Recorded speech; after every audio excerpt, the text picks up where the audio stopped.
Olwaleero akakiiko ka Paalamenti akavunaanyizibwa ku mbalirira y'eggwanga mu butongole katandise okwekenneenya ebisuubirwa okubeera mu mbalirira y'omwaka gw'ebyensimbi ogujja oluvannyuma lw'okwanjibwa mu Paalamenti ku nkomerero y'omwaka oguwedde.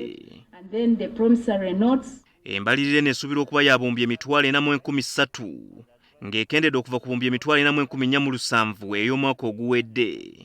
Wabula ekyennyamiza mu mbalirira eno, ensimbi obumbi omutwalo gumu n'ekitundu ziteereddwa ku kusasula amabanja ng'ezisigaddewo obumbi emitwalo 27 ze zigenda okukola emirimu. Kino kitegeeza nti ebitundu 3 ku buli 100 eby'embalirira y'omwaka gw'ebyensimbi ogujja bigenda kusasula amabanja. Mu njogera ennyangu buli sillingi omutwalo gumu gavumenti z'enaayingiza omwaka ogujja sillingi 34,000 za kusasula amabanja.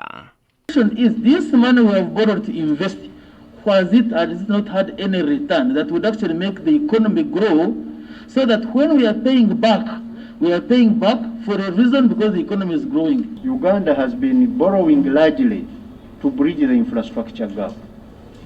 So most of our money we have borrowed has gone into building roads, building electricity dams to generate electricity, and also other projects like water.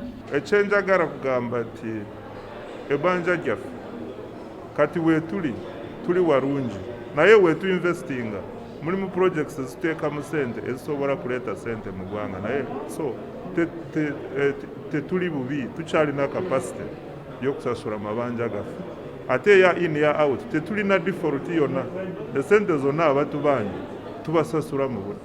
Obutayawukanako n'emyaka egiyise n'omwaka ogujja ebyokwerinda n'obukulembeze bye bigenda okufuna ensimbi ennyingi nga byakufuna obumbi 6,184 ebyobulamu n'enjigiriza obumbi 6,172 eby'entambula obumbi 4,776 obutonde bw'ensi n'amazzi obumbi 2,086 Paalamenti obumbi 686 ebyobulambuzi obumbi 1,078 okukyusa endowooza za bannansi obumbi 64 n'ebintu ebirala.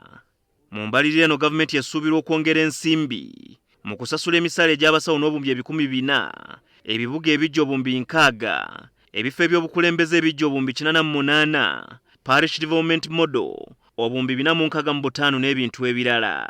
Tusanyuse nnyo nga ababaka abakiikira constituencies ziri mu city wanga bulijjo twemulugunya nga tulowooza gavumenti tetulaba nga priority. Naye saawa zino tulabye billion 6 mu budget framework paper ate tusanyuse nnyo tugenda kulaba nga tuzitambulako tuzifollowinga mpaka wezinayita ku floor ya Parliament. Kakati tugenda tunuulira ministry n'eriise George twagala ebyobujjanjabi mu malwaliro omutindo gulinnye afune ba specialist afune abasawo buli kifo kirina kubaamu musawo kibeemu kubanga tubawadde ssente ze yatulaga nti ze baagala. Abakulira minisitule y'ebyensimbi bakomawo olunaku olw'enkya mu kakiiko okwongera okunnyonnyola.